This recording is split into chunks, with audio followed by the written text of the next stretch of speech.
Bonjour mes bien-aimés, chose promise, chose due, même si je viens avec un léger retard, mais vaut mieux tard que jamais. La Bible nous dit que vaut mieux la fin d'une chose que son commencement. Peut-être que la journée a mal commencé, mais elle va bien se terminer pour quelqu'un. Comme je vous l'ai dit tout à l'heure, le Seigneur a mis dans mon cœur que nous puissions prier contre la maladie. Il y a de cela quelque temps, c'était le mois dernier, au mois de janvier, le Seigneur m'avait montré une jeune dame qui avait des problèmes avec son ventre. Il m'avait demandé de prier pour cette jeune dame. C'est ce que j'avais fait ce jour-là. Dans mon intimité, j'ai prié pour cette jeune dame, sans pourtant qu'elle le sache. Et quelque temps plus tard, cette jeune dame m'a contacté et m'a dit qu'elle avait des menstruations, des menstruations douloureuses. Alors que le Seigneur me l'avait déjà montré auparavant quelque part. À ce moment-là, j'ai compris que les règles douloureuses ne sont pas une maladie héréditaire. Les règles douloureuses ne sont pas une maladie hormonale. Les règles douloureuses, c'est une attaque diabolique. Toute personne qui souffre des règles douloureuses, menstruation douloureuse, ce n'est pas normal. Ce n'est pas normal que d'autres femmes puissent avoir leur période sans problème et que toi, cela te ôte la paix. Que toi, lorsque tu es dans tes périodes, tu n'arrives à rien faire. Ce n'est pas normal, c'est un esprit de blocage. Moi aussi, j'avais des menstruations douloureuses quand j'ai commencé à avoir mes périodes. C'est très douloureux. Je me rappelle, j'étais au collège. Et c'est après ma première maternité que je n'ai plus jamais eu ce problème-là. Ça, c'est un premier cas. Donc, toutes les personnes qui souffrent des règles douloureuses, je vous appelle par ici, nous allons prier afin que le Seigneur te délivre de ce mal. Deuxièmement, nous allons prier pour la ménopause. La ménopause ne vient pas de Dieu, surtout lorsqu'elle t'attire des ennuis, bouffées de chaleur et tout ce qui s'ensuit. La ménopause ne vient pas de Dieu. Aucune maladie ne vient de Dieu. Aucun mal ne vient de Dieu. Que ce soit un mal physique ou un mal spirituel, que ce soit un mal visible ou un mal invisible. Quand je parle de mal visible, c'est quelque chose que tu peux ressentir dans ta chair et ça te fait souffrir. Quand je parle de maladie invisible, c'est quelque chose que tu ressens dans ton âme, dans ton esprit. Je prends l'exemple, la colère est une maladie. Le ressentiment contre quelqu'un, c'est une maladie. Quand tu vois quelqu'un, tu te mets automatiquement en colère, c'est pas normal. C'est une maladie qu'il faut guérir. Quand tu n'arrives pas à pardonner, c'est une maladie. Et le manque de pardon a détruit beaucoup de familles. Le manque de pardon a détruit beaucoup de couples. Tu n'arrives pas à adresser la parole à quelqu'un, c'est une maladie. Donc il y a des maladies comme ça qui sont invisibles.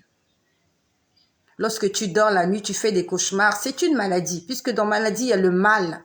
C'est quelque chose qui te fait mal. Donc, ce n'est pas la peine de dire non, je vais bien, tout va bien. Non, tu as sûrement quelque chose qui te ôte la paix, quelque chose qui te fait mal. Peut-être qu'il y a quelqu'un qui te doit de l'argent aussi.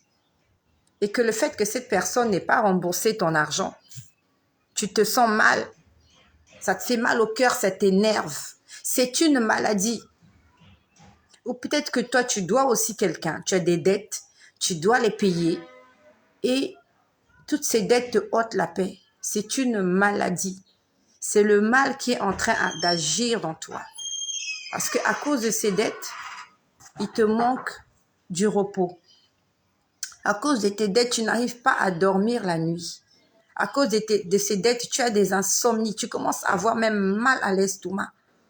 Ton intimité commence à en souffrir. Alors ici, quand on parle de maladie, c'est tout ce qui te fait mal. Est-ce qu'il y a quelque chose qui te fait mal? Ton mari est peut-être infidèle. C'est une maladie dans ta maison. C'est une gangrène dans votre couple. Tes enfants sont désobéissants. C'est une maladie. Et il faut le combattre, il faut la combattre. Il y a quelque chose dans ta maison, il y a des choses qui ne marchent pas. Tu viens d'acheter des appareils électroménagers, ça marche une semaine, ça marche pas l'autre semaine, ta voiture tombe en panne. C'est une maladie. Esprit de pauvreté, esprit de blocage. Lorsque tu as ton salaire, tu le dilapides, tu ne sais pas comment gérer tes finances, c'est une maladie. Donc j'invite toutes les personnes qui sont malades, et je sais que tu es malade. Il y a quelque part, il y a un mal qui est en train de te ronger. Il y a un mal qui te ronge. La maladie, c'est pas seulement le Covid, c'est pas seulement le VIH. Même les soucis peuvent te tuer. Même une déception d'amour peut te tuer. Il y a des gens qui se suicident parce que leur partenaire les a trompés. Il y a des gens qui commettent des crimes parce qu'ils ont surpris leur conjoint ou leur conjointe en flagrant délit d'adultère. C'est une maladie, la jalousie. La jalousie, c'est une maladie. Tu es là, tu fouilles, tu farfouilles dans le téléphone de ton conjoint, de ta conjointe. Tu as la recherche de quelque chose. Et quand tu trouves quelque chose, tu as mal au cœur. Tu as mal au cœur. L'amour pour cette personne diminue. À la limite, ça disparaît. Vous ne vous parlez plus. Vous ne vous dites plus rien. Même l'égoïsme est une maladie. Parce qu'il y a dans les couples, il y a des gens qui sont égoïstes. Tu fais tout pour toi-même. Tu ne sais pas donner à l'autre. Tu ne sais pas, monsieur, qu'il faut donner la popote à madame. Et madame, tu ne sais pas que monsieur, il faut s'en occuper. Tu prends soin seulement de toi-même. Lorsque tu rentres, tu fais à manger pour toi-même. Quand tu fais des courses, tu fais des courses pour toi-même. Et ça fait mal à l'autre. Mais vous avez invité la maladie dans votre maison. Tu as peut-être un enfant à la maison, tu ne sais pas t'en occuper. Tu ne sais pas lui donner de l'amour. Et là, je parle à des parents. Et nous sommes tous des parents. Et nous avons beaucoup d'enfants. Et il y a des enfants comme ça à qui on a du mal à donner de l'amour parce que ces enfants nous ont déçus. Ton fils t'a déçu, ta fille avait fait quelque chose que tu n'avais pas aimé et depuis, tu sais plus être sa mère, tu sais plus être son père, tu es déçu. Et ça a brisé la relation qu'il y a entre toi et ton petit garçon, toi et ta fille. Parce qu'il arrivait un moment où il t'a déçu et t'a déçu. Elle t'a fait traîner dans les rues tard, elle a découché. Et voilà comment c'est à couteau tiré à la maison. C'est une maladie à la maison. Et il faut prier contre cette maladie, il faut la combattre. La maladie n'est pas seulement visible. La maladie, elle est aussi émotionnelle. La maladie est émotionnelle. Lorsque quelqu'un appelle sur ton téléphone, dès que tu vois ce numéro de téléphone, tu es énervé. Même quand tu entends parler de la personne, tu n'as pas envie d'entendre parler. C'est une maladie et ça peut te tuer. Il y a cela quelque temps, c'était l'année dernière. Bon, je ne sais plus. Nous sommes en février. Je ne sais plus si c'était en janvier ou en décembre. Une nuit, eh ben, je rêve. Ça, c'était un rêve. Ça s'est passé, ça fait pas longtemps. Si c'est pas en décembre, alors c'était en janvier. Mais je crois que c'était l'année dernière. Alors, une nuit, je suis en train de dormir. Donc, j'étais en train d'expliquer un songe.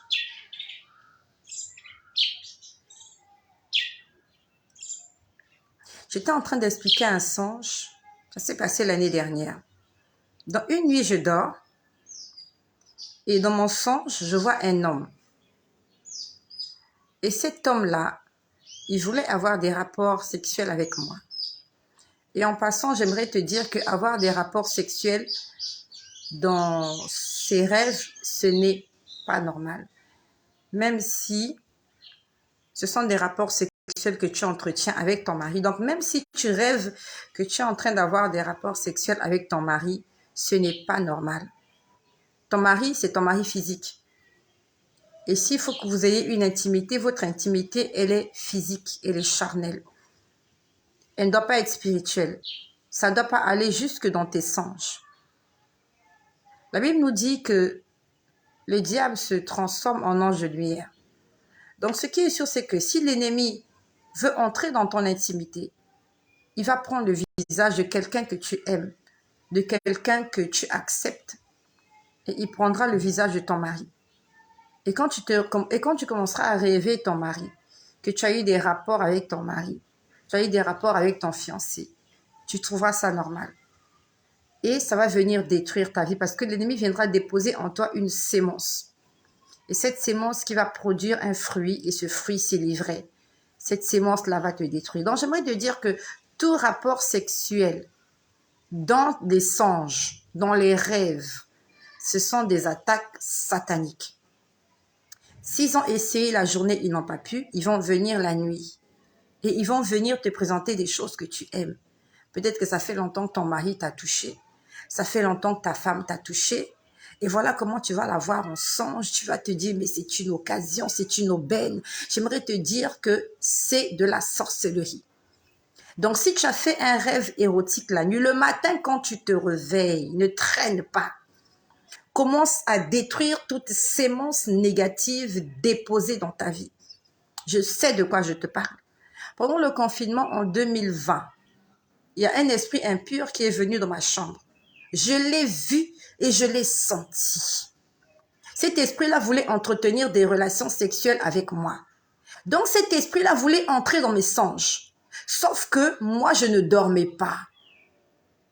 Il voulait entrer dans mon songe. Et quand il entre dans ton songe, il ne prend pas l'aspect d'un démon. Il va prendre l'aspect de quelqu'un que tu aimes. Afin que tu lui ouvres ton cœur, que tu lui ouvres tes bras, que tu lui ouvres tes pieds. Donc l'esprit impur, je me rappelle, nous étions en plein confinement pendant le Covid.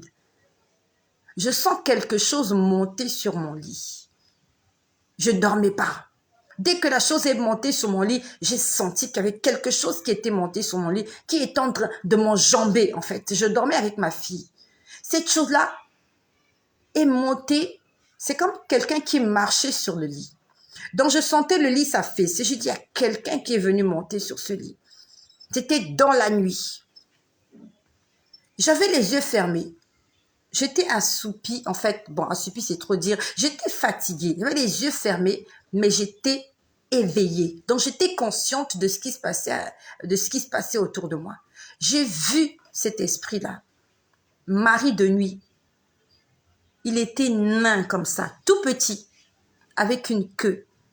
Je ne sais pas si vous avez suivi le film d'Harry Potter, le premier Harry Potter. Il y a un être là que Harry Potter rencontre, je crois, dans sa chambre.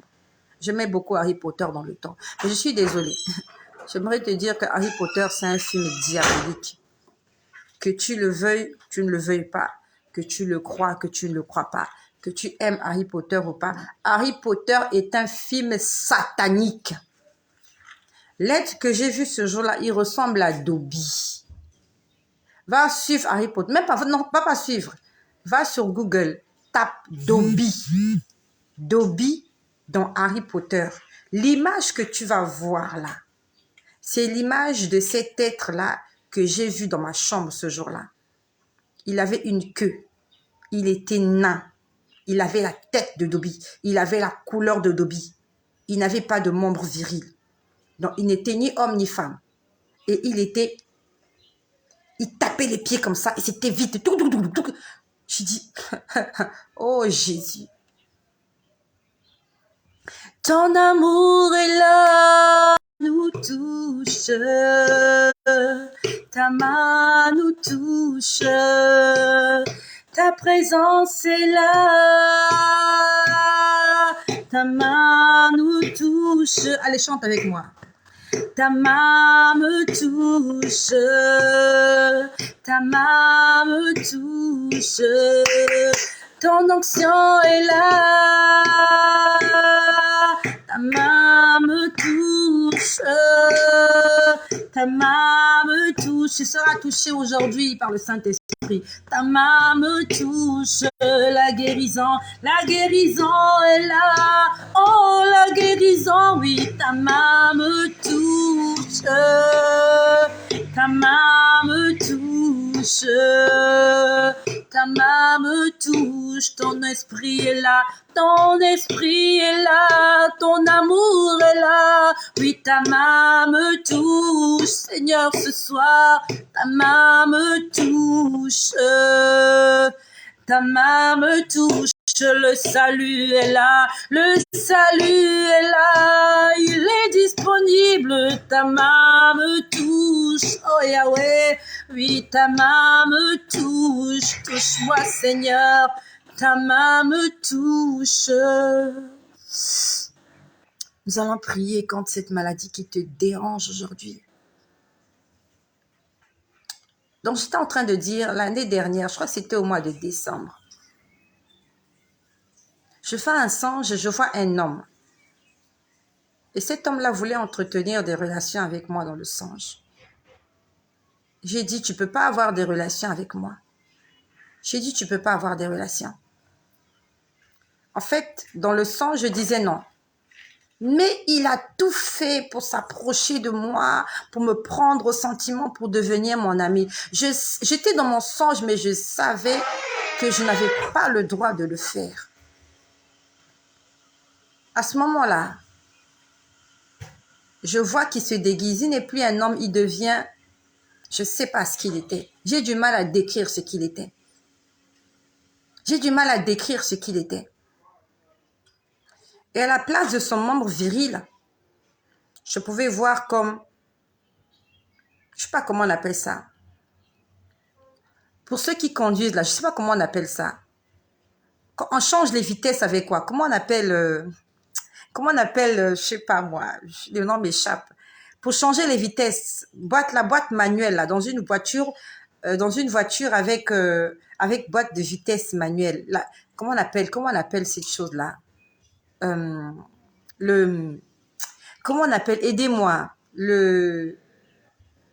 Oh my God, help me. Non, pas l'embrayage. Pour changer les vitesses. Là où on tient l'évier. Voilà, l'évier. Voilà, l'évier de vitesse. Merci, merci mon frère. L'évier de vitesse où on monte la première, on monte la deuxième. Voilà, l'évier de vitesse. Donc, je vois que son membre viril était comme un évier de vitesse. Et il était là. J'ai du mal à décrire même comment il était. Et je vois cet évier de vitesse, comme lorsque vous entrez dans la voiture, vous voyez l'évier de vitesse, c'est debout. Bon, il y a deux éviers. Il y a l'évier de vitesse et il y a le frein à main. Voilà. Le frein à main, c'est toi qui le diriges. Si tu veux le baisser, tu le baisses. Si tu veux le lever, tu le lèves.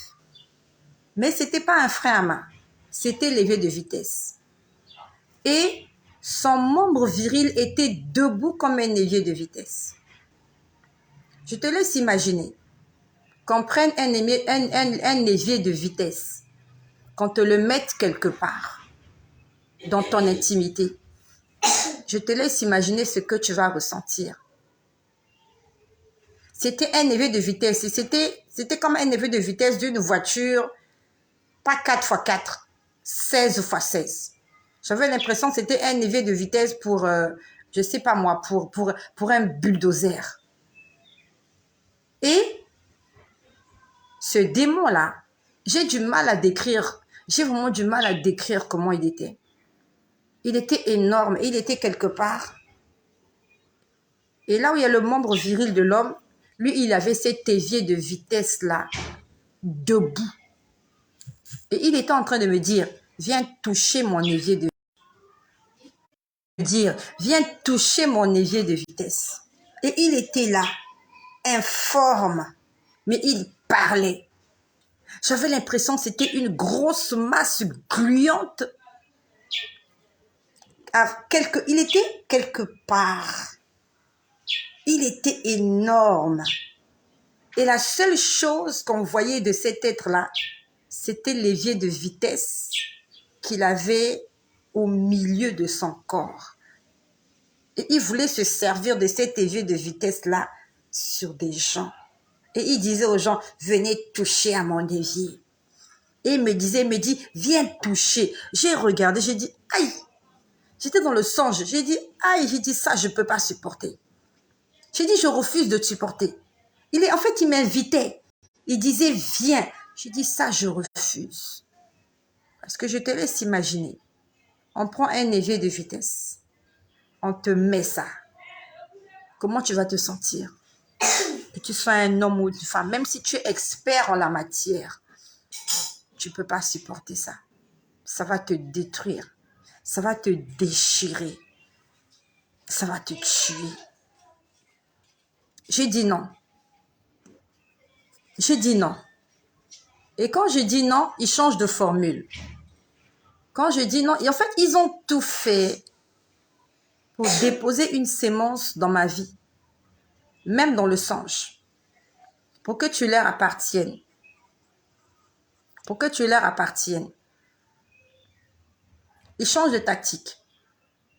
À ce moment-là, je vois, c'est plus un démon, mais c'est un être humain. Alors, je crois qu'ils étaient au nombre de 2 ou 3. Et il y a un d'eux qui me dit, laisse-moi juste toucher ton intimité. Et quand il parlait de toucher ton intimité, il parlait de toucher mon intimité arrière. J'espère que tu comprends ce que je veux dire. Je n'ai pas envie d'utiliser des termes qui vont... des termes pour lesquels certaines personnes sont sensibles. Je n'ai pas envie d'être grossière. Nous avons 2 orifices. D'accord? Dans notre partie inférieure, donc dans la partie inférieure de notre corps, nous avons 2 orifices. Que nous soyons hommes ou femmes. Nous avons un orifice devant, nous avons un orifice derrière. Donc, dans mon songe, cette autre personne me dit, laisse-moi toucher ton orifice qui est derrière. Il me dit, laisse-moi juste toucher à ça. Et quand il me disait ça, je voyais sa main venir. Il n'attendait même pas que j'ai dit oui. Donc, pendant qu'il me parlait, là où il était, sa main s'est allongée. Sa main disait, laisse-moi seulement toucher ton orifice arrière. Et quand je voyais sa main arriver là, honnêtement, je n'étais pas rassurée. Et c'est bizarre, c'est à ce moment-là que le Seigneur me dit, réveille-toi. Parce que sa main était en train de venir. Donc, ils avaient essayé par toutes les tactiques, ils n'avaient pas pu. Là, maintenant, tout en me parlant, sa main s'allongeait. C'était sa main gauche. Il était en train de tendre. Donc, de là où il était, sa main gauche était en train de se tendre. Il me disait, laisse-moi juste toucher ton orifice, s'il te plaît. Et c'est à ce moment-là que j'ouvre les yeux. C'était comme, en un claquement de doigts, j'ouvre les yeux. Et j'ai le Seigneur qui me dit, ils veulent te donner les hémorroïdes. Écoute-moi bien. Ils veulent te donner les hémorroïdes. Je ne sais pas comment se manifestent les hémorroïdes. Mais je sais que tu as des problèmes avec ton derrière. Et je crois que ça commence par des constipations, quelque chose comme ça. Donc le Seigneur me dit, ils veulent te donner des hémorroïdes. Donc toi, tu vas croire que c'est normal que tu sois constipé. Tu vas te dire, ben, je mange trop sec ou je mange trop acide. Tu vas aller rencontrer un médecin qui te dit, oui, mais il faut manger plus de légumes, faut manger plus de fruits, faut boire beaucoup d'eau, faut faire du sport, faut faire de la marche. Alors qu'il y a quelqu'un qui est venu mettre son doigt dans tes histoires. Il y a quelqu'un qui est venu te faire un toucher anal la nuit pendant que tu dormais. Il y a quelqu'un qui t'a enfoncé un évier de vitesse pendant que tu dormais. Et toi, tu ne l'as pas vu comme un évier. Toi, tu l'as vu comme normal. Tu as vu que c'était ton mari. Tu as vu que c'était ta femme. Et tu l'as laissé faire ça. Alors qu'on est venu déposer une maladie dans ta vie. Combien de personnes aimeraient qu'on leur fasse un toucher anal? Surtout si c'est fait par ton mari. Il n'y a rien de mauvais si ton mari te fait un toucher anal. Mais si un démon te fait un toucher anal, le Seigneur m'a dit, ils veulent te donner les hémorroïdes. Je suis désolée, les hémorroïdes, c'est une attaque diabolique. Toutes les personnes qui souffrent des hémorroïdes, c'est vrai, il peut y avoir des hémorroïdes normales parce que tu manges pas bien. Ça peut arriver, c'est vrai. T'as pas une bonne alimentation, voilà, tu manges trop sec et voilà. Mais à la base, Dieu n'a pas créé les hémorroïdes. Lorsque Dieu a mis l'homme dans le jardin, il y avait tout pour l'homme afin qu'il ne soit pas malade. C'est quand l'ennemi est venu, c'est quand le péché est venu, c'est quand le mal est venu qu'il y a eu toutes ces choses. Donc toi qui souffres des hémorroïdes, c'est une attaque diabolique. Tu as sûrement été touché dans ton intimité sans pourtant que tu ne te rendes compte. Ça, c'était l'année dernière. Et cette année,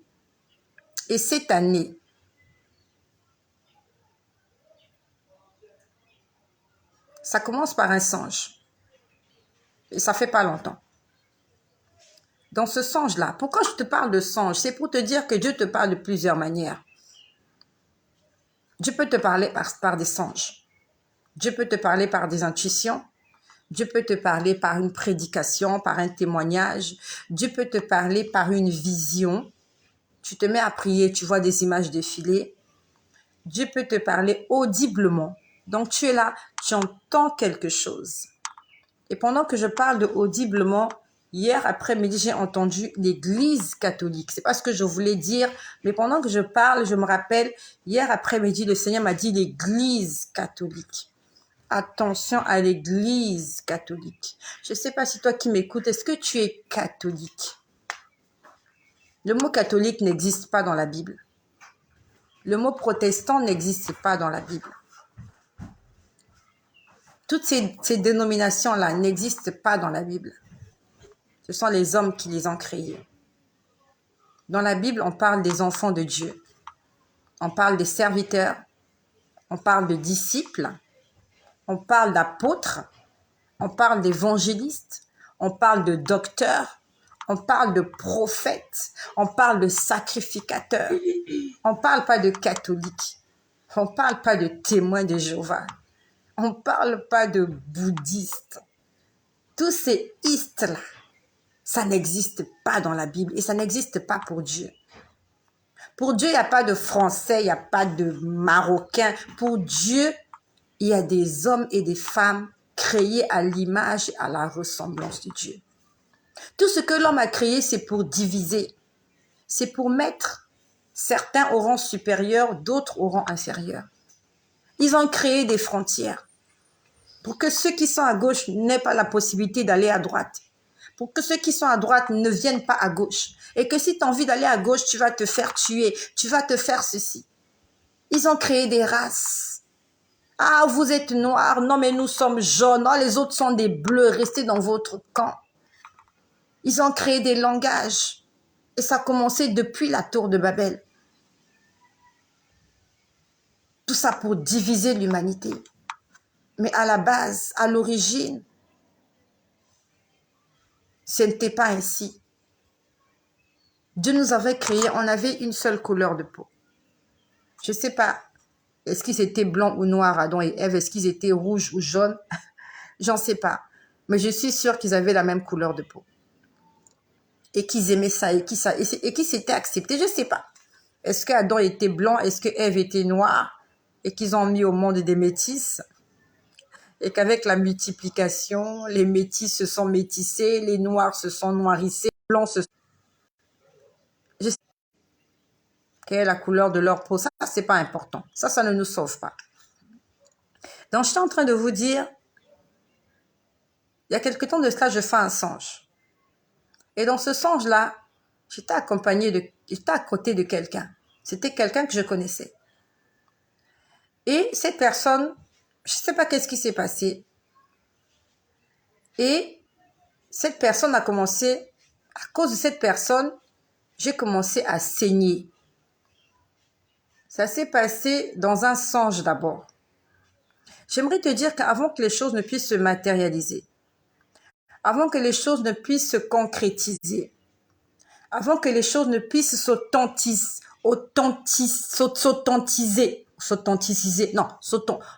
deviennent authentiques, elles sont d'abord spirituelles et elles sont invisibles. Avant que tu ne te construises une maison, tu as d'abord pensé à cela. Tu t'es dit, je vais construire une maison. Les couleurs de mes carreaux seront comme ça. Je veux une maison avec une chambre, avec une salle de bain, avec ceci. Ça se passe d'abord à l'intérieur là. Et à l'intérieur, ça ne se voit pas. C'est de l'imagination. C'est spirituel. Avant que tu t'achètes une voiture, ça s'est d'abord passé dans ta tête. Tu as dit, je veux m'acheter une voiture. Tu as commencé à rêver. Tu dis, j'aimerais qu'elle soit rouge. Ok, je vais choisir quelle marque. Est-ce que ça sera une Volkswagen? Est-ce que ça sera une Mercedes? Est-ce que ça sera une Range Rover? Ça se passe d'abord ici. Et après, tu vas chez le concessionnaire. Si tu as trouvé la marque que tu as rêvé, tu l'achètes. Si tu as vu la couleur que tu as rêvé, tu l'achètes. C'est comme lorsque tu prépares ton mariage. Tu te fais une image de comment tu veux que la cérémonie se passe. Tu dis, j'aimerais avoir une robe de telle couleur, mon costume, je veux qu'il soit comme ça. Lorsque je vais entrer dans la salle, je veux des filles d'honneur, je veux des garçons d'honneur, je veux entrer avec tes... Ça se passe d'abord ici à l'intérieur. Et tu fais tout pour extérioriser la chose. Mais j'aimerais te dire que dans le monde de tous les jours, ça se passe exactement comme ça. Avant que la chose devienne physique, matérielle, elle est d'abord spirituelle. Donc, si aujourd'hui tu souffres d'une maladie, il faut que tu saches que dans le monde spirituel, cette maladie-là avait déjà été inventée. Et si on t'a jeté un mauvais sort, il y a des gens dans le monde spirituel qui avaient déjà préparé ça. C'était d'abord dans l'invisible. Et ils sont venus concrétiser la chose, elle est devenue visible. Voilà comment tu as ce mal-là qui te tourmente. Lorsque tu vois une femme enceinte, avant que la grossesse ne soit visible, la grossesse était d'abord invisible. Ça s'est passé quelque part dans un lieu secret. Il n'y avait que le père et la mère qui savaient. Mais aujourd'hui, c'est tout le monde qui est au courant. Ah, elle est enceinte, elle attend un bébé. Mais ça s'est d'abord passé dans l'invisible. Et cet enfant-là qui 9 mois plus tard va naître, avant de naître, il était invisible. Il était dans le sang de sa mère. Il était d'abord une masse informe, une boule de sang qui a commencé à subir des métastases, des multiplications cellulaires, et ainsi de suite. Et c'est devenu un être humain. Chaque chose est d'abord spirituelle. Raison pour laquelle tu dois faire attention à tout ce qui est spirituel, à tout ce que tu vois dans tes songes, à tout ce que tu imagines. Parce que même avant de commettre un péché avec quelqu'un, avant de coucher avec une femme, ça se passe d'abord dans ta tête. Même ceux qui ont commis des viols, dans leur tête, ils s'imaginent, ah, elle est belle, je la veux. Et il vient, il te brutalise, mais ça se passe d'abord dans sa tête. Toi, la victime, c'est comme quelqu'un à qui on a jeté un mauvais sort. Tu es juste là, tu te promènes comme si de rien n'était. Mais il y a quelqu'un qui est en train de fantasmer sur toi. Il y a quelqu'un qui se dit, mais il faut que je la viole, il faut que j'abuse d'elle. Et c'est exactement ce que l'ennemi fait. Tu es juste là, tranquille, en train de t'occuper de tes affaires. Et il veut t'envoyer une maladie. Il veut que tu souffres. Et il veut que tu en meures. Et avant de mourir, il veut d'abord que tu puisses dilapider tes économies. Il veut te faire souffrir pendant longtemps, que tu rencontres plusieurs médecins, que tu ne trouves aucun conseil qui peut t'aider, que tu ne trouves personne pour t'aider, que tu dilapides tous tes biens, toutes tes économies, tout ton argent. Et quand tu seras paumé, quand tu seras ruiné, tu vas peut-être chercher la mort ou je ne sais pas quoi. À la fin, tu vas mourir. C'est ce que l'ennemi fait. C'est comme le violeur. C'est comme le délinquant. C'est comme le brigand. C'est comme celui qui veut venir cambrioler chez toi. Avant de venir cambrioler chez toi, on n'entre pas quelque part comme ça pour cambrioler. On regarde la maison, on regarde est-ce qu'il y a des ouvertures. Ok, je vais entrer. Si je rencontre ceci, qu'est-ce que je fais? Ok. Il a d'abord pensé ça dans sa tête. Et quand il vient, il met en application ce qui était dans sa tête. Donc, avant de vivre la chose, il y a quelqu'un quelque part qui a fourmenté l'histoire, qui a inventé l'histoire et qui l'a mis en application. Donc, si tu es malade aujourd'hui, ça s'est passé dans le monde spirituel avant que ça ne devienne réel dans ta vie. Si ton couple va mal, ça bat de l'aile dans ton couple. Il y a quelqu'un qui a réfléchi. Comment je vais mettre le trouble dans leur couple. Et aujourd'hui, c'est devenu votre vie. Donc, j'étais en train de dire ce jour-là, j'étais avec une personne que je connais. C'était dans mon songe. Et à cause de cette personne-là, j'ai vu que je commençais à saigner. Dans le songe, j'ai vu que je commençais à saigner abondamment. je saignais abondamment. Et je sais que c'était pas normal. Je saignais abondamment. Et quand je me réveille, le Seigneur me dit, ils veulent toucher mon intimité. Il y a des gens mal intentionnés, des esprits impurs, des personnes pas gentilles, qui veulent porter atteinte à mon intimité. Je te parle de ma vie, je te parle de mon témoignage. Et je n'ai aucune honte de le dire. Il y a des gens qui ont honte de venir vous le dire. Ils veulent toucher à mon intimité. Je pouvais voir comment je saignais abondamment. Et je sais pas, à l'intérieur de moi, j'ai entendu fibromes. J'ai dit, je refuse d'avoir des fibromes. Je refuse d'entendre parler qu'il y a des myomes dans mon ventre. Je refuse tout ce qui va me ôter la paix. Aujourd'hui, c'est devenu à la mode. Toutes les femmes ont des fibromes, elles ont des myomes. Les gens ont des AVC. Des gens souffrent de diabète, d'obésité, des problèmes de cholestérol, des hypertensions, des hypotensions, des problèmes respiratoires. On se dit, ah mais c'est saisonnier, non mais c'est comme ça, voilà. Et on vous dit que c'est normal. On vous dit que c'est normal. Non mais ce mal-là n'a pas de traitement. Actuellement, il faut éviter ceci, il faut éviter cela, parce que ça provoque ceci, ça provoque cela. Il faut faire beaucoup de sport, il faut manger ceci, il ne faut pas manger cela. On vous donne des interdits, on vous donne des limites, parce qu'on va vous faire croire que c'est naturel, que c'est normal. Ma mère, dans les années 80, je crois que c'était 96, elle avait eu cette histoire de fibrome ou myome, je ne sais pas, quelque chose comme ça. Mais je ne suis pas ma mère. Je ne suis pas ma mère. Je ne vivrai pas ce que ma mère a vécu. Elle a subi 2 césariennes. Moi, j'en ai subi une. Elle a eu 2 enfants. Moi, j'en ai eu 5. Elle a perdu son mari. Elle avait une quarantaine. Elle a perdu son mari, elle avait une quarantaine d'années. Elle était veuve. Elle avait 40, je crois 43 ans. Je ne serai pas veuve. Je refuse d'être la veuve de qui que ce soit. Je ne serai pas la veuve de quelqu'un. Ma mère est passée par des moments difficiles.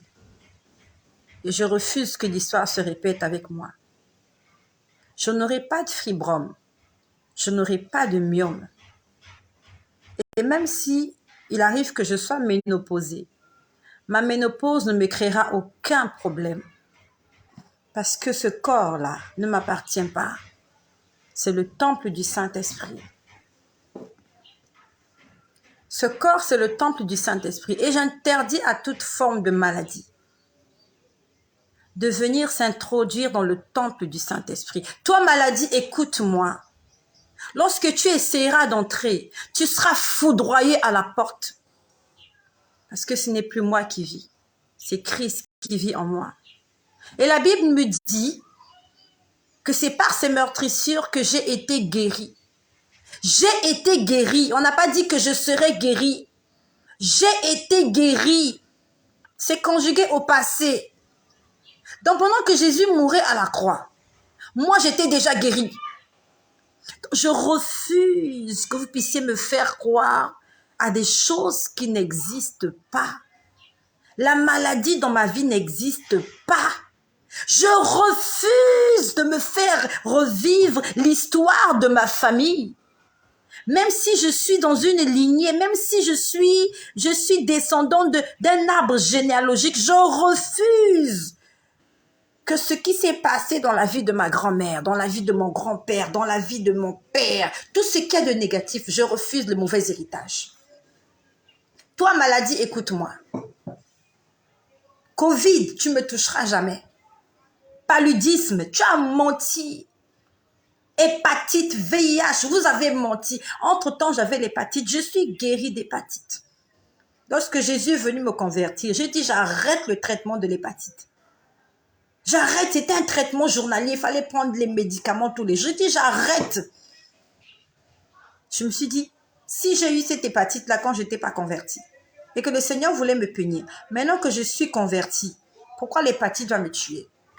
J'ai arrêté le traitement. Le médecin m'a appelé, madame, suivez votre traitement. Je ne suis jamais repartie. Ça fait des années que j'ai arrêté ce traitement d'hépatite. Et je suis en bonne santé. Parce que le Saint-Esprit vit en moi. S'il y a des maladies cachées en moi, le Seigneur va me guérir parce que j'ai la foi. La foi est une ferme assurance des choses qu'on espère. J'espère la guérison et j'y tiens et j'y crois. Je ne suis pas malade. C'est maintenant fibrome que vous voulez m'envoyer. Fibrome, moi, allez consulter un médecin pour lui dire que j'ai mal au ventre, pour lui dire que j'ai des écoulements qui ne s'arrêtent pas et qui puisse me programmer, qu'un médecin me donne un traitement. Alors que je parle avec Jésus-Christ, donc j'irai voir un médecin. Il va me donner un traitement. J'irai en pharmacie, acheter des médicaments, boire les médicaments. Et après, il va programmer une opération, intervention chirurgicale. Moi, je vais aller monter sur la table d'opération pour que le médecin là m'opère. Alors que je cause avec le médecin des médecins. Non, mais vous avez menti. Vous avez menti. Le Seigneur m'a donné une mission. J'ai un champ que je dois labourer. Je dois entretenir un champ. Et pour entretenir ce champ-là, je dois être en bonne santé. Je dois être en forme, me réveiller tous les matins, enfiler mes bottes, enfiler mon scaphandre. Je ne sais pas moi, ces vêtements la dernière fois, là, c'était comme... comment on appelle ça? Ce vêtement-là, je dois le porter tous les matins. Je dois arroser mes plantes. Je dois m'occuper de mon champ. Parce que c'est la mission qu'on m'a donnée. Et vous voulez me pénaliser sur mon lit. Fibrome, écoute-moi bien, fibrome. Toi, myome, écoute-moi bien. Toi, cancer, écoute-moi bien. Tu t'es trompé de destination. Tu t'es trompé de destination. Tu t'es trompé de personne. Tu ne m'as pas bien vu. Et pendant que je parle, je suis en train de t'envoyer le feu. En songe, ça a commencé d'abord par le songe. Je voyais comment je saignais abondamment. Je me suis dit, j'ai entendu, la femme m'a dit, ils veulent toucher ton intimité. J'ai commencé à prier timidement contre les myomes au nom de Jésus. Je chasse l'esprit de myome, je chasse les fibromes au nom de Jésus, au nom de Jésus. Mes périodes sont arrivées.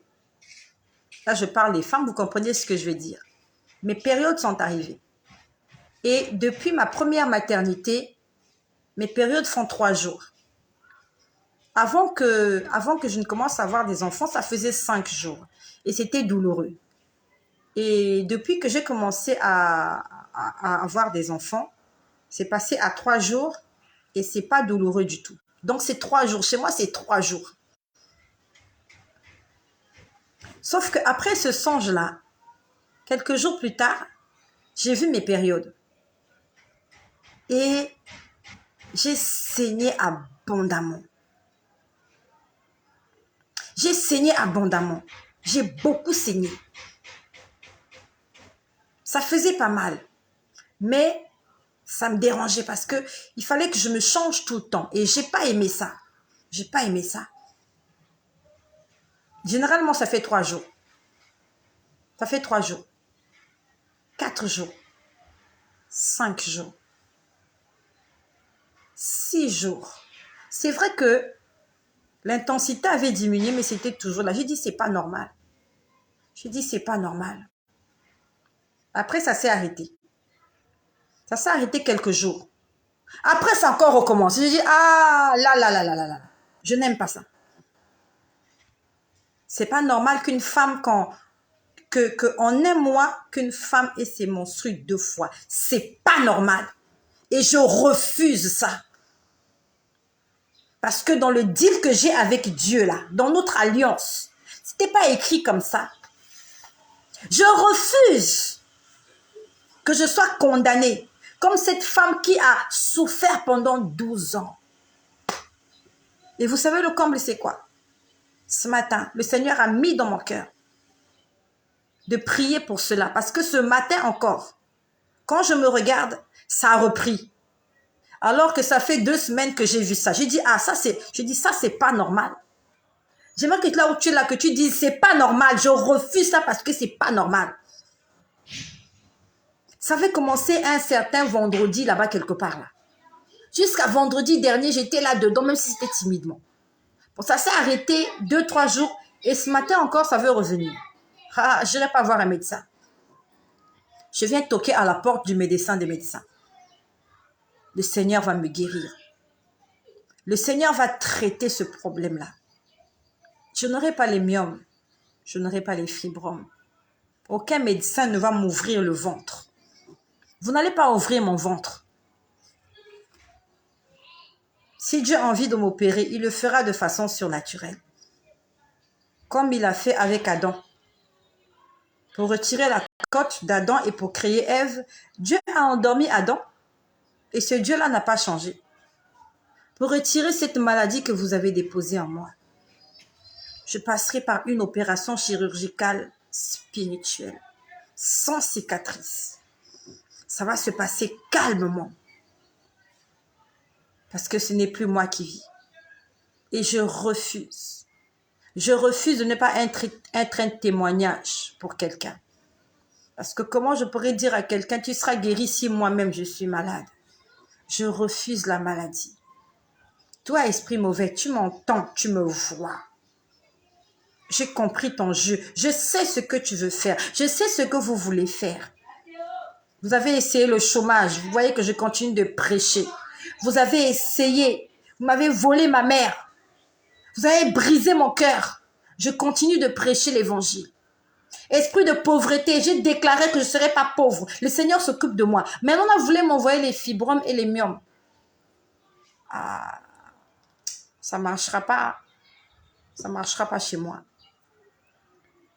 Si chez d'autres, ça marchait. Ni moi, ni mes enfants, ni mes filles, personne ne souffrira de ça. Les règles douloureuses, j'annule les règles douloureuses dans la vie de mes enfants. Fibrome, myome, prostate, je ne sais pas, toutes vos maladies là, j'annule ça dans ma maison. Et ça commence par moi. L'alliance que j'ai avec Dieu va crier en faveur de toute ma progéniture. De la même façon que je suis en train de profiter de l'alliance qu'il y a eu entre Abraham et Dieu. En tant que fille d'Abraham, je suis sur la couverture de cette alliance. Mes enfants aussi entrent dans l'alliance que j'ai signée avec Jésus-Christ. Nous allons prier. Donc, lorsque j'ai vu tout ça le matin, j'ai dit, il faut que je me lève. Il y a un adage qui dit qu'il faut battre le fer quand il est encore chaud. Je vais me lever là en conséquence. Et je t'invite, on va se lever ensemble. Nous allons chasser ce qu'il faut chasser. Nous allons appeler ce qu'il faut appeler. Nous allons inviter ce qu'il faut inviter. Nous allons déraciner ce qu'il faut déraciner. Nous allons déloger ce qu'il faut déloger. Nous allons déchirer. Nous allons brûler. Nous allons détruire ce qu'il faut détruire. Et tout à l'heure, lorsque j'ai fini de faire mon ménage, je crois qu'il était 11 h. Comme tous les matins, je suis montée dans ma chambre. J'ai d'abord pris ma douche et j'ouvre ma Bible en fait. J'ouvre ma Bible. Je suis dans Luc au chapitre 8. Hier, j'ai lu la résurrection de la fille de Jairus. Donc hier matin, quand j'ai lu, je me suis juste arrêtée à Jairus, qui était le chef de la synagogue. Nous sommes dans le livre de Luc, à partir du verset 40. À son retour, Jésus fut reçu par la foule, car il attendait. Et voici, il vint un homme nommé Jairus, qui était chef de la synagogue. Il se jeta à ses pieds et le supplia d'entrer dans sa maison. Et j'en avais fait un sujet de prière. Je dis, Seigneur, viens entrer dans ma maison, viens entrer dans ma vie. Je crois qu'on en a parlé hier. J'en ai fait un sujet de prière et je m'étais arrêtée là hier. Et hier soir, j'ai lu autre chose. Et ce matin, j'ai continué la lecture. Et quand je continue la lecture, on dit, parce qu'il avait une fille unique d'environ 12 ans qui mourait. Et quand j'ai lu 12 ans, je me suis rappelé qu'il y a de cela quelque temps, j'ai vu le chiffre 12. Quand je vous ai dit, c'était la semaine dernière. Voilà, quand j'ai entendu aller à la montagne, quelque chose comme ça. Voilà, oui, c'était ça. J'ai entendu la montagne. C'était la semaine dernière. J'ai entendu la montagne. Pour ceux qui sont abonnés et qui ont l'habitude d'être connectés. Et après la montagne, j'ai dit que j'ai vu le chiffre 12. Donc ce matin, quand je lis l'histoire de la fille de Jairus, on dit qu'elle avait 12 ans. J'ai dit, ah, le chiffre 12 revient. Dieu a envie de m'enseigner quelque chose.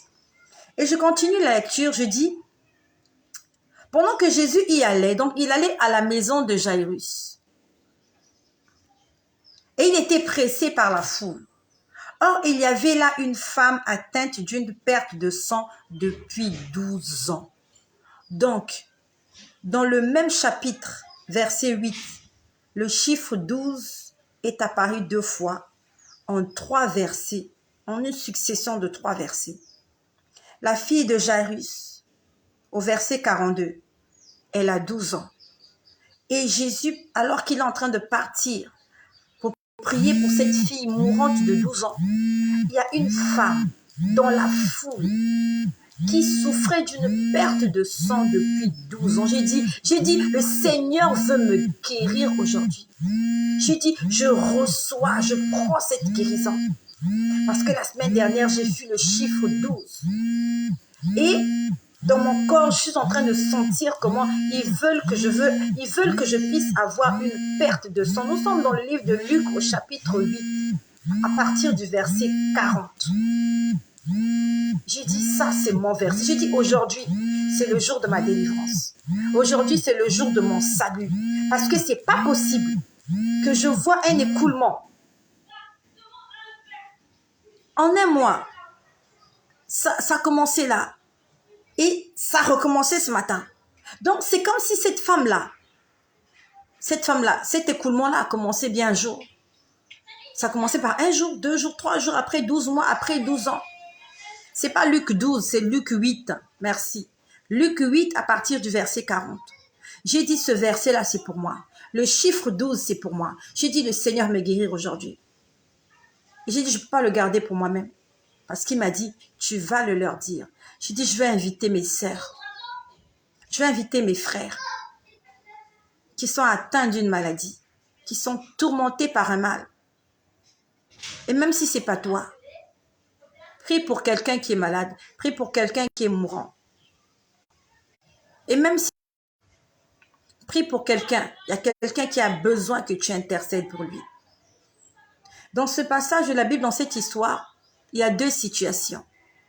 La première situation, c'est Jairus qui va auprès de Jésus et qui le supplie de venir dans sa maison parce qu'il veut que Jésus vienne guérir quelqu'un. Donc, on peut considérer Jairus comme un intercesseur. Sa fille ne pouvait pas se déplacer, mais lui, il est parti vers Jésus. Il est allé solliciter l'aide de Jésus. Et il y a sûrement quelqu'un dans ta maison ou dans ton entourage qui ne peut pas le faire. Mais toi, fais-le pour la personne aujourd'hui. Peut-être que dans ta vie, tout va bien. Mais il y a quelqu'un dans ta maison, dans ta famille, dans ton quartier, dans ton entourage, dans ton église, dans ton pays, dans ton continent. Quelqu'un qui a besoin de cela. Fais comme Jairus. Va voir Jésus et demande-lui de venir dans ta maison, de venir dans ton quartier, de venir dans ta famille et de venir opérer un miracle. Ça, c'est l'intercession de Jairus.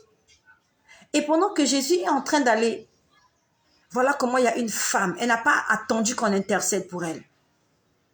Elle-même, elle a cherché sa délivrance. Elle s'est fait violence. Elle n'a pas voulu qu'on intercède pour elle. Elle n'a pas voulu que quelqu'un aille présenter son problème auprès de Jésus. Elle est venue elle-même avec sa foi. Elle a touché le vêtement de Jésus et il s'est passé quelque chose. Et je suis sûre que dans les deux situations, il y a une qui va t'arranger. Soit tu deviens Jairus, tu vas plaider en faveur de quelqu'un. Soit tu te deviens cette femme, tu te fais violence. Tu vas mettre ta foi en œuvre et tu vas toucher le vêtement de Jésus. Et tu seras instantanément guéri. J'ai 4 filles et j'ai un garçon. Et parmi mes filles, il y a une fille qui a des règles douloureuses. Et le Seigneur me l'avait montré bien avant. Il était en train de me montrer comment ma fille était en train de se plaindre au niveau de son ventre. Et une semaine plus tard, elle m'appelle, elle me dit qu'elle a mal au ventre. Le Seigneur me l'avait déjà montré. J'avais déjà commencé à prier pour elle. Les règles douloureuses ne viennent pas de Dieu. Si le Seigneur m'a demandé de prier pour ma fille, c'est parce qu'il ne veut pas que nous puissions souffrir des menstruations douloureuses. Le Seigneur veut nous délivrer aujourd'hui. Je ne sais pas quel est le mal qui te tourmente. Je ne sais pas qu'est-ce qui dérange ta vie actuellement. Mais nous allons prier contre cette maladie. Nous allons prier contre ce mal. Afin que le Seigneur puisse agir aujourd'hui. Et si le Seigneur a mis cela dans mon cœur, c'est parce que le ciel est ouvert. Les écluses des cieux sont ouvertes. La pluie va tomber. Le Seigneur va se manifester. Ce n'était pas programmé que je le fasse. Ce n'était pas programmé. Je n'avais pas programmé un programme de prière contre la maladie. Mais le Seigneur a mis ça dans mon cœur. Et ce matin, j'étais avec quelqu'un. Le Seigneur m'a dit, va dire à cet homme-là que dans son entourage, il y a quelqu'un qui est enceinte. Ça s'est passé ce matin. Moi, je ne savais pas que dans sa maison, il y a quelqu'un qui était enceinte là-bas. Qu'il y avait une jeune fille qui était enceinte. Ça brûlait dans mon cœur. Le Seigneur m'a dit, va le lui dire qu'il y a quelqu'un dans son entourage qui attend un bébé. Il faut qu'il prie. Et elle m'a dit, va dire à cette femme-là de faire attention à son alimentation. Bientôt, elle va accoucher et son alimentation va compliquer son accouchement. Je ne voulais pas dire ça. Je n'aime pas me mêler des histoires qui ne me regardent pas. Mais le Seigneur a ôté la paix dans mon cœur. Je suis venue voir cette personne. C'était un homme ce matin. Je lui ai dit, le Seigneur m'a dit que dans ton entourage, il y a quelqu'un qui attend un bébé. Et qu'il faut prier pour cette personne et demande à cette personne de changer son alimentation. Donc aujourd'hui, nous allons prier pour les femmes enceintes. Et quand je lui ai dit ça, il m'a dit oui. Il y a quelqu'un dans son entourage qui attend un bébé. Moi, j'ai dit, moi, je n'étais pas au courant. Je ne savais pas ça. Mais le Seigneur est en train de me dire, va lui dire, va lui dire. Ça veut dire que Dieu a envie que cette fille-là puisse accoucher. Si Dieu a révélé, c'est parce qu'il y a un combat. Et si Dieu a révélé, c'est parce qu'il veut que cette jeune dame accouche dans de bonnes conditions. Ça signifie que Dieu est contre la césarienne. Dieu est contre les accouchements difficiles, compliqués. S'il nous demande de prier contre cela, ça veut dire que cela ne vient pas de lui. Lui-même, il a dit, s'il y a des complots qui sont faits contre vous, cela ne viendra pas de moi. Est-ce qu'il y a une femme enceinte par ici? Nous allons prier pour les femmes enceintes encore, ici, ce soir. La Bible nous dit, si quelqu'un est malade, qu'il appelle les anciens et y compris pour lui. Qu'on le oigne d'huile au nom du Seigneur. Et la prière de la foi sauvera le malade et le Seigneur le relèvera. Et s'il a commis des péchés, il sera pardonné. Aujourd'hui, peut-être que tu ne fréquentes pas une église, mais nous allons prier parce qu'on nous dit dans la Bible, la prière du juste a une forte efficacité. Et tu sais, la bonne nouvelle, on n'a pas besoin forcément des anciens. On n'a pas besoin forcément d'huile. On n'a pas besoin forcément d'être touché par quelqu'un. Souvent, Jésus touchait les gens pour les guérir. Mais souvent, il pouvait juste prononcer une parole. Et de là où il est, le Seigneur va prononcer une parole en ta faveur. Tu n'as pas besoin qu'un pasteur te touche. Tu n'as pas besoin d'aller à l'église que le pasteur prie pour toi. Il suffit juste d'une parole pour que tu sois guéri. Et j'aimerais que tu dises, par les meurtrissures de Jésus, j'ai été guéri. Tu as déjà été guéri. Le Seigneur t'a déjà guéri à Golgotha. Son corps a été déchiré pour que le tien ne soit plus jamais déchiré. Jésus a saigné pour que moi je ne saigne plus jamais. Jésus a pleuré, il a souffert pour que je n'ai plus jamais à pleurer ni à souffrir. Il m'a dit que tout est accompli. Donc, je refuse qu'on me dise qu'il n'a pas tout accompli et que moi, j'ai encore un prix à payer. Le prix a déjà été payé. Je ne peux imaginer combien ça coûterait. À la croix, il a pris ma place. Mon Dieu s'est donné. Je ne peux imaginer combien ça coûterait. À la croix, il a pris ma place. Mon Dieu s'est donné. Il est fidèle, fidèle. Il est fidèle, fidèle. Mon Jésus est fidèle. Jésus est fidèle. Oui, Jésus est fidèle. Jésus est fidèle. Il est amour. Il est amour. Il est amour. Il est amour, il est mon salut. Jésus n'a pas menti, mon Dieu n'a pas menti. Jésus n'a pas menti, il accomplit tout ce qu'il dit. Que la puissance de Dieu descende sur toi au nom de Jésus maintenant.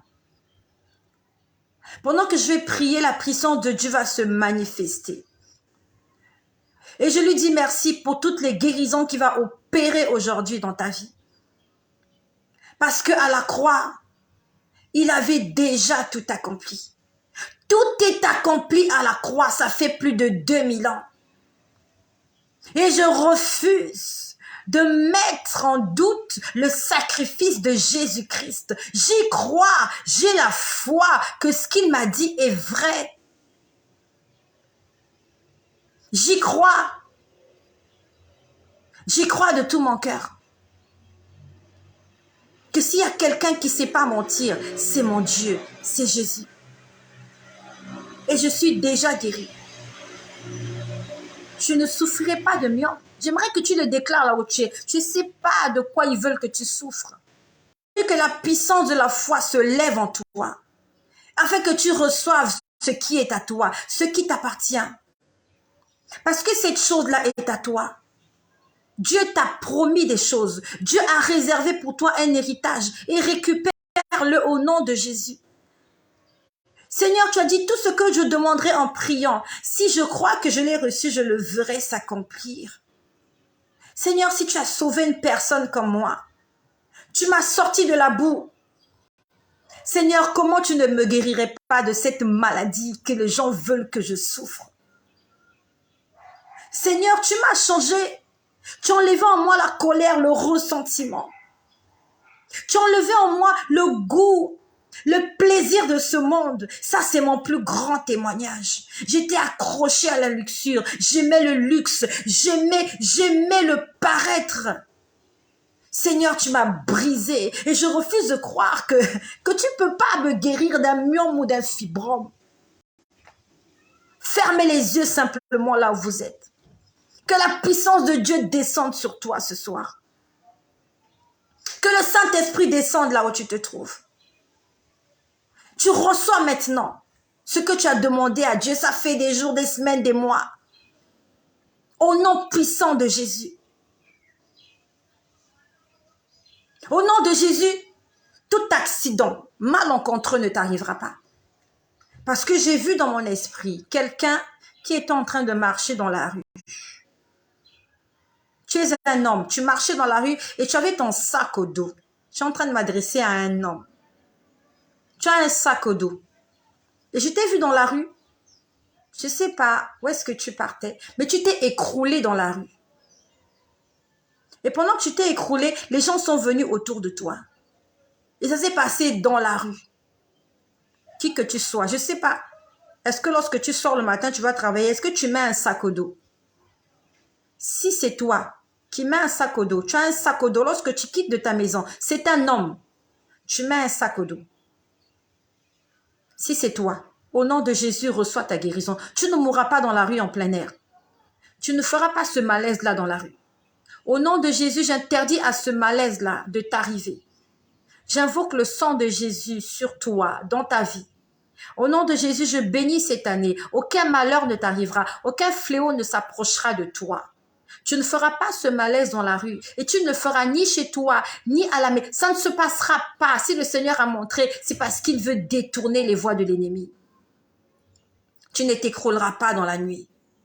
Pendant que tu dors dans ta salle de bain, tu ne mourras pas dans ta salle de bain. Et même s'il faut que tu meurs un jour, le Seigneur te préviendra avant que tu ne quittes cette terre. Afin que comme le roi Ézéchias, que tu mettes de l'ordre dans ta maison. Je suis en train de m'adresser à un homme qui sort de sa maison et qui met un sac au dos. Un sac au dos. Pas un sac en bandoulière. Pas une mallette. Un sac au dos. Je t'ai vu t'écrouler. Je suis en train de prier pour une jeune fille. Une jeune fille qui va mourir dans son lit. Et je vois sa maman être en panique. Au nom puissant de Jésus, je demande au Seigneur qu'il puisse pardonner nos péchés. Que tous les plans de l'ennemi, du diable, des sorciers, des malfaiteurs, des magiciens, des occultistes, des démons, que cela soit nul et sans effet dans nos vies au nom puissant de Jésus. J'aimerais que tu déclares, mes enfants ne mourront pas. Aucun de mes enfants ne mourra avant moi, car cela est contre nature. Aucun de mes enfants ne mourra devant moi. Je n'enterrerai aucun de mes enfants. Nous allons prier pour les maladies tout à l'heure. Au nom de Jésus, déclare, je ne mourrai pas de ce mal-là. Je ne sais pas c'est quel mal dans ta maison, dans ton foyer, dans la vie de tes enfants. Je ne sais pas. Au nom de Jésus, je prie contre un enfant. Je prie pour un enfant qui souffre de l'esprit d'autisme. Il y a une mère qui n'a plus la paix parce que dans sa maison, il y a un enfant qui est autiste. Seigneur Jésus, tu as ressuscité la fille de Jairus. Elle était morte. Cet enfant qui souffre d'autisme est vivant. Seigneur, si tu as apporté la vie là où il y avait la mort, Seigneur, tu peux guérir cet autisme. Tu peux guérir cet enfant de cette maladie, de ce trouble-là qui le dérange. Et même si ses parents sont fautifs, Seigneur, c'est toi qui pardonnes les péchés. Pardonne les péchés des parents. Et que les enfants n'aient pas des dents gâtées parce que les parents ont mangé des graines qu'il ne fallait pas manger. Seigneur Jésus, je te prie de guérir cet enfant d'autisme. Quelles que soient les maladies qui tourmentent ton peuple, Seigneur, interviens au nom de Jésus. Seigneur, manifeste-toi puissamment. Seigneur, tu m'as donné cette plantation, tu m'as dit entretiens-la. Seigneur Jésus, manifeste-toi. Je ne sais pas quelle est la position que tu as. Si tu as envie de te lever, lève-toi. Si tu veux te mettre à genoux, mets-toi à genoux. Si tu veux t'allonger et prier, adore le Seigneur. Fais ce que tu veux. Quel que soit ce que tu ressens, fais-le. Tu es poussé par le Saint-Esprit et reçois ce que tu demandes aujourd'hui au Seigneur. Oh Père, tu m'as demandé d'entretenir ce champ qui t'appartient. Et je prie pour toutes ces personnes que tu aimes. Seigneur, maintenant je me dresse contre toute maladie. Et je prie pour cette personne, afin qu'elle soit guérie. Oh Père, Je prie que tu libères cette personne maintenant de cette maladie qui la tourmente. Au nom puissant de Jésus-Christ, recevez maintenant votre guérison. Recevez maintenant votre guérison. Que la puissance de Dieu que je ressens sur moi puisse descendre là où tu te trouves et vienne te guérir, vienne te libérer, vienne te délivrer, vienne te restaurer, vienne te sauver. La puissance du Saint-Esprit, je la proclame sur vous au nom de Jésus. Que la vie de Jésus coule dans tes veines. Que la piété de Jésus coule dans tes veines. Cette vie Zoé se manifeste en vous maintenant. Maintenant même, Seigneur, agis, Seigneur, dans la vie de ces personnes qui ont soif de toi. Croyez que vous avez reçu. Oh Seigneur, merci parce que tu es en train d'agir. Je dis amen, Seigneur, à cette prière. Je dis amen à ce besoin que tu as mis en moi de prier pour ton peuple ce soir. Et pendant que je vais citer cette maladie, remercie Dieu parce qu'il te délivre maintenant. Commencez à faire défiler ce mal qui te tourmente. Quel est ce mal qui te tourmente? Seigneur, j'ordonne à toute acidité de quitter le corps de quelqu'un. Toute acidité gastrique, tout mal d'estomac quitte le corps de quelqu'un. Au nom puissant de Jésus, commence à défiler. Qu'est-ce qui te tourmente? Toute sorte d'allergie maintenant est détruite au nom de Jésus. Tout abcès maintenant est détruit. Règle douloureuse, je t'écrase au nom de Jésus. Cancer de foie, je te brise au nom de Jésus. Cancer de peau, problème de peau, acné, eczéma, zona, Covid, hépatite, VIH, fibrome, tu tombes sur la puissance du nom de Jésus. Les aménorrhées, les arthroses, au nom de Jésus, menstruation douloureuse, épines calcaniennes, au nom de Jésus, colopathie, au nom de Jésus, reçois la guérison de ces fibromes, que ces fibromes-là explosent dans ton ventre et qu'elles sortent au nom de Jésus. Tu ne seras pas opéré. Abcès dans les yeux, au nom de Jésus, dans la vie de cet enfant, mal de gorge, inflammation des ovaires, je te détruis au nom de Jésus. Le sang de Jésus couvre vos vies. Au nom de Jésus, le kyste ovarien, le mal de dos disparaît par la puissance du nom de Jésus. Au nom de Jésus, tes oreilles sont délivrées. Au nom de Jésus, tu es guéri de l'hépatite. Au nom de Jésus, tu sors de ce système de dette dans lequel le diable t'a enfermé. Les maux de ventre disparaissent maintenant. J'envoie le feu. Le mauvais cholestérol disparaît. La grippe dans la vie des enfants. Au nom de Jésus-Christ. Les arthroses. Au nom de Jésus-Christ. Le mal de tête, le mal de dos, le mal des yeux, les mal de genoux, quel que soit le nom qu'on a donné à cette maladie. La désobéissance dans la vie de nos enfants.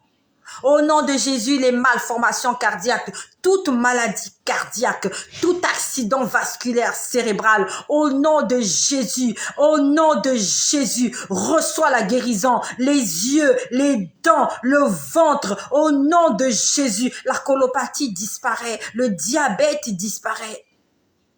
Au nom puissant de Jésus-Christ, reçois ta guérison. Reçois ta délivrance. Seigneur, ce jour-là, lorsque tu m'as montré ma mission, tu m'as donné, Seigneur, ce tuyau. Il y avait un produit à l'intérieur.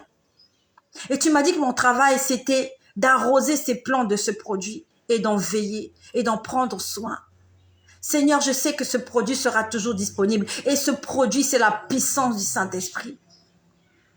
Seigneur, conformément à ce que tu m'as montré la semaine dernière, je suis en train d'asperger ces gens de ce produit. Afin qu'aucun insecte ne s'approche de cette plantation que tu m'as confiée.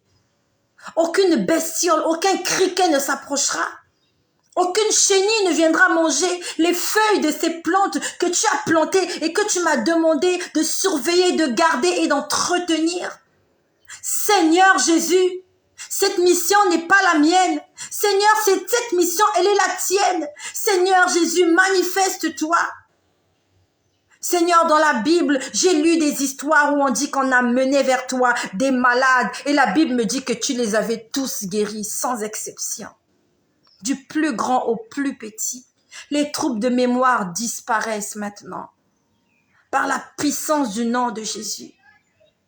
L'esprit de distraction.